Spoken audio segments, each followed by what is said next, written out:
Happy Father's Day, everybody. It's Sunday, and I hope you're all having a wonderful day, dads in the community. You are awesome. So, we are live. Now, the title of the stream is Be Careful Who You Listen to. So, what are some red flags? Well, I watched a couple of videos so that you don't have to. In this particular video of the so-called best cryptos to buy, what happened was essentially, I'm not going to play the whole thing, but basically all that happened was a little bit of self-promotion and trying to get some money on some things, a little bit of news, and then literally just charts of many different crypto coins, how much they went up or down the last week or month, and an opinion on if you're spending 10 what grand a he month thought or more, was the best crypto stock or crypto coin to get in for whatever reason, without really saying anything specific, right? So if you can't give a plain English explanation that uses specifics on why you think something is good to buy at one price over another, it's a little bit sus to me, okay? Because, all right, if let's say, for example, what was he saying was a good deal here? He was saying he was really into Ethereum. Okay, so at no point in this video, when he said that he likes to buy Ethereum every week, did he ever state why it is that he thinks it's good to buy Ethereum at, say, $1,730 specifically, whereas maybe if Ethereum was $1 million a coin, why that wouldn't also be a good deal? Maybe he thinks it would be, but at no point did the actual reason of why this specific price is a good price point come up. Just, well, I like it, and they're always upgrading it, and a lot of smart people like it, and that was it. So I look in the comments to see if maybe there's anyone who can make sense of any of it. And you get genius input like F to the moon, loading up, price prediction, asking for price prediction for Doge. Oh my gosh. I'm so glad that the people who watch my videos aren't this stupid. Ooh, Weeble delisting some crypto. Uh-oh. Crypto, my ripto. So, I get down here, and here's somebody with something that isn't just something to the moon and not, but I want to read this to you, and you tell me what part of this makes any sense. All right? Not really liking your crypto picks, Mo. The only F play worth making is ILV. No idea what that is. Ethereum is slow, gas fees are ridiculous, and the dev team has been kicking the upgrade can down the road. ADA will have to rely on L2 scaling solutions to remain relevant. The remaining picks are L2s and Poo coins. Here are the correct answers. Best undervalued L1 cryptos based on utility, functionality, market cap, and tokenomics are LTC and EGLD. Obviously, keep accumulating BTC for store value. Thank me later. Okay. Oh, what part of that doesn't just sound like a bunch of head up his own ass made up nonsense? I'm waiting. So, not anywhere in there did anybody give us an explanation of why a current price on any of these would be better than a higher price, or what the valuation is actually based on. utility and functionality and market cap. And this tokenomics thing, it sounds completely just made up. I mean, I've seen other people use that word, but what utility, what functionality, like what are you using the coins for that makes them worth so much to you, other than just trading them back and forth amongst yourselves? But this actually seems like the highest IQ comment in this whole thing, unfortunately.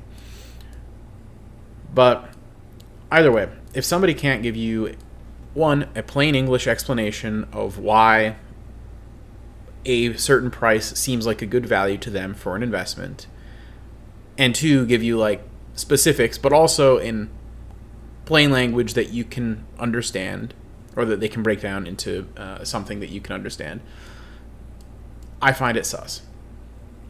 A similar story with this guy. So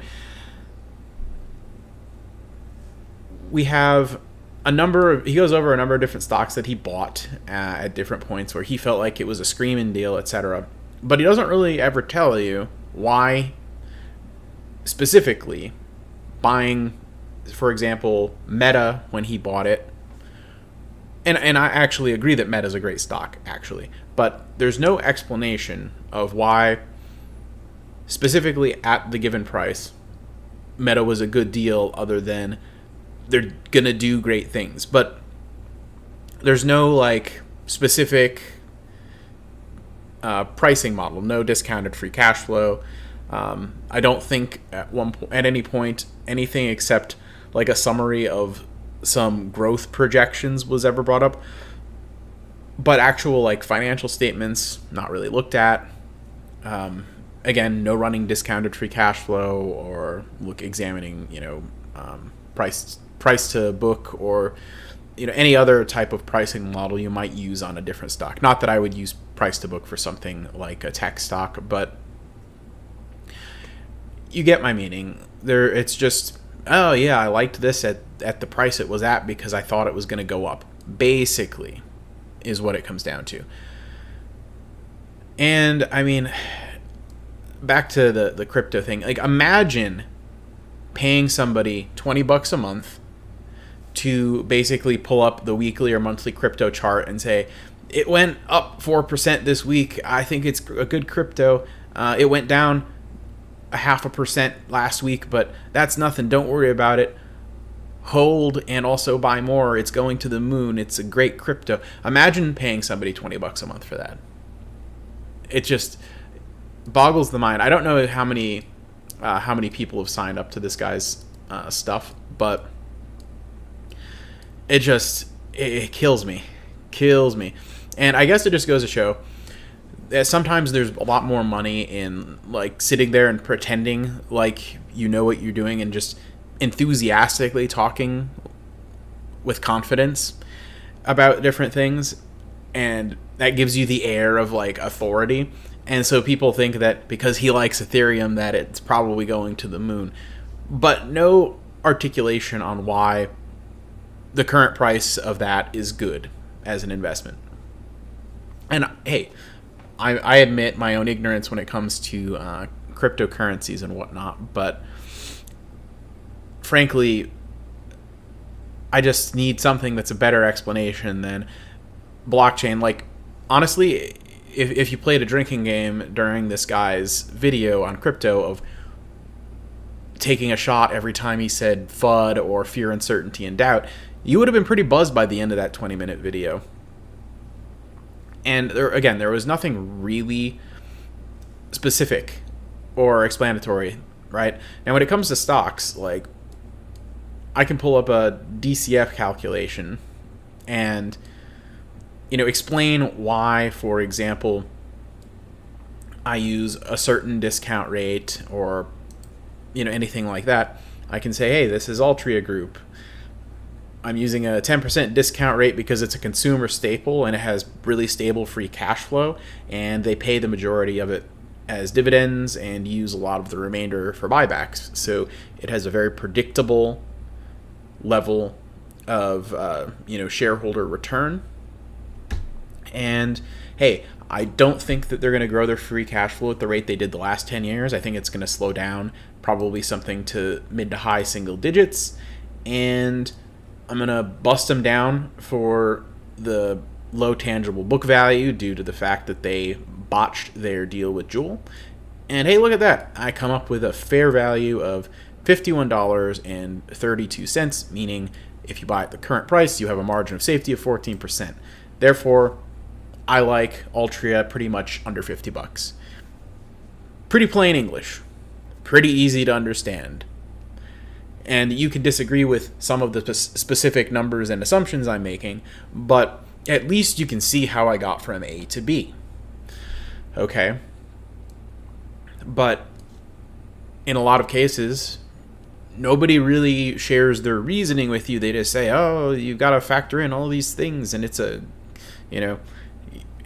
great buy and all this. And it's like, okay, but why?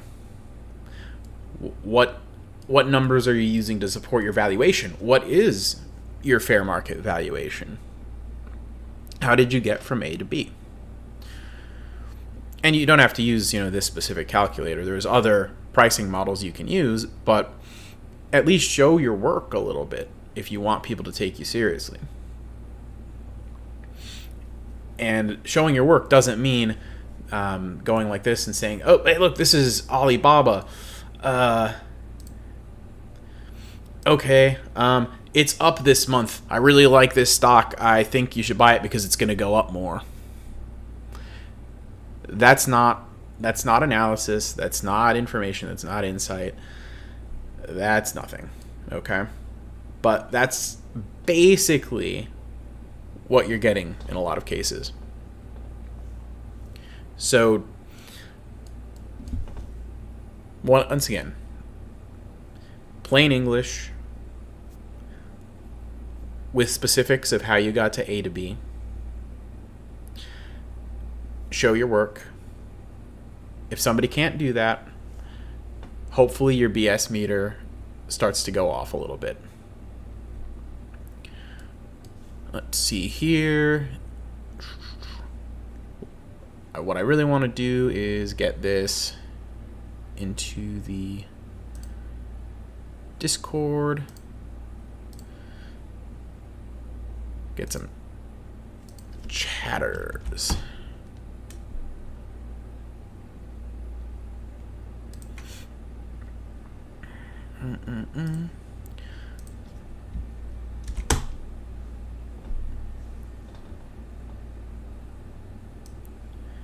That was really the rant I had regarding that. So if we don't get some chatters here in a few minutes, I'll probably just end this one early.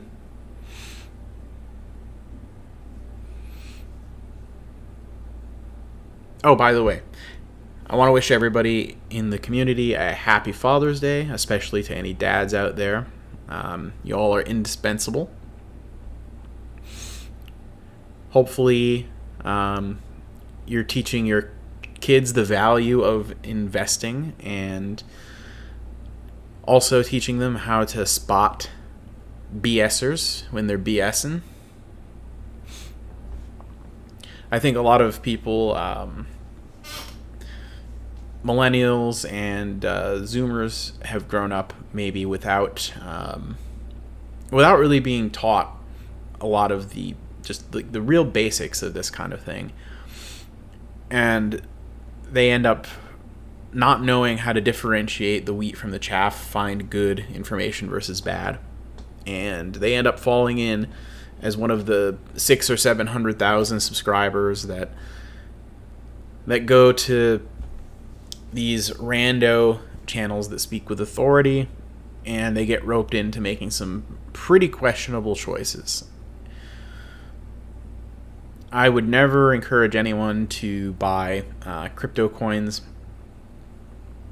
I guess I remain open-minded to where maybe if somebody could tell me why a specific coin is good at one price and that's a good value for it, but a different price wouldn't be.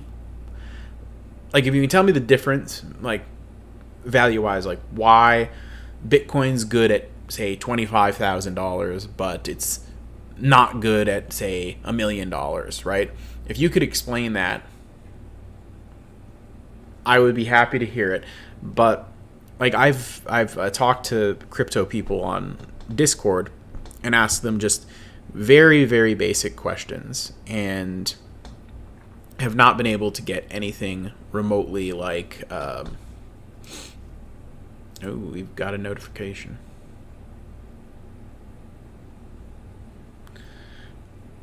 Okay. Got a fun comment on Alibaba. Doesn't matter what their numbers are, it's a scam stock. That's an interesting take. So, yeah, I tend to disagree there. But if you can't... Where was I? It made me lose my train of thought. Unbelievable. So, yeah, oh yeah, right, crypto people. So, I've confronted different crypto people when they've talked about what coins they like and this and that, and just asked really basic valuation questions, right? Basically, something like epistemology, which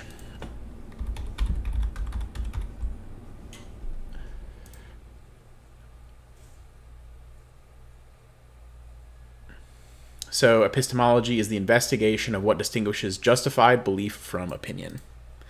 So basically, it's something like asking questions. It's similar to the Socratic method, right?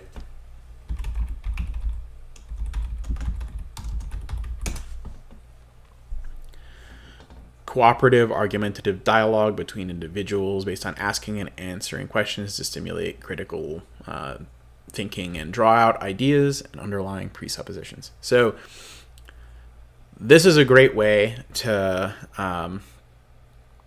determine maybe what might be substantive versus grift, or maybe a little bit of fugazi, as they say. So if you ask basic questions, just like really, really basic fundamental questions, and can't get what seem to be like straightforward answers to them, and or the answer isn't satisfying, and so you follow it up with another question, you can usually get to the heart of the issue relatively quickly.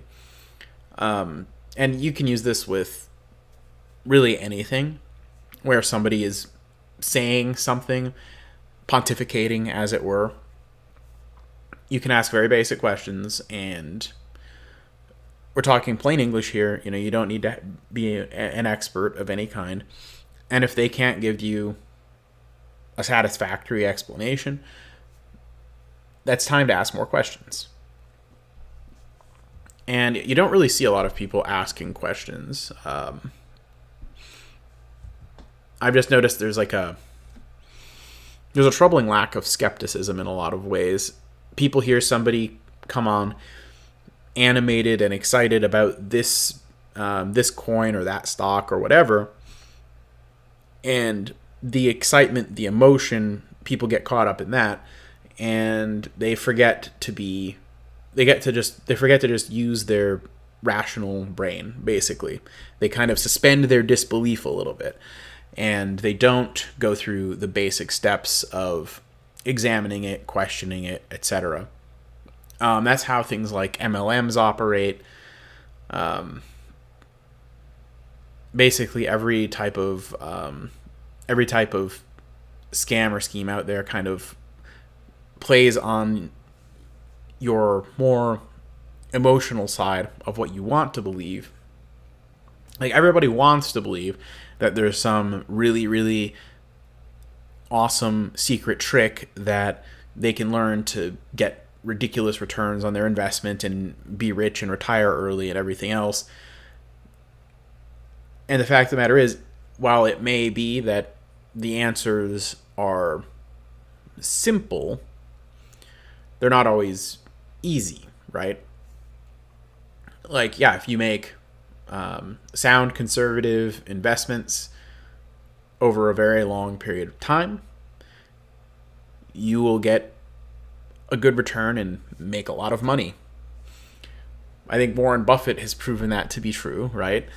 That's basically a one-sentence explanation of what he did over the course of his career, but it didn't make him rich quickly. It made him rich slowly. And I think the problem is, attention spans have gotten shorter and shorter, and everybody wants to get their Lambo by next Thursday, and they're constantly looking for who's going to give them that answer. And there isn't really an answer to that. Everything is either a trade-off of risk, time, something like that, right? There's not going to be like an automatic low risk way to get a tremendous amount of money in a short amount of time. Now, you can reliably get a good amount of money over a long period of time at a relatively low risk. Or you can, like for a trade-off of a substantial amount of time, effort, extreme talent, luck, something like that, get a pretty large amount of money over a short period of time.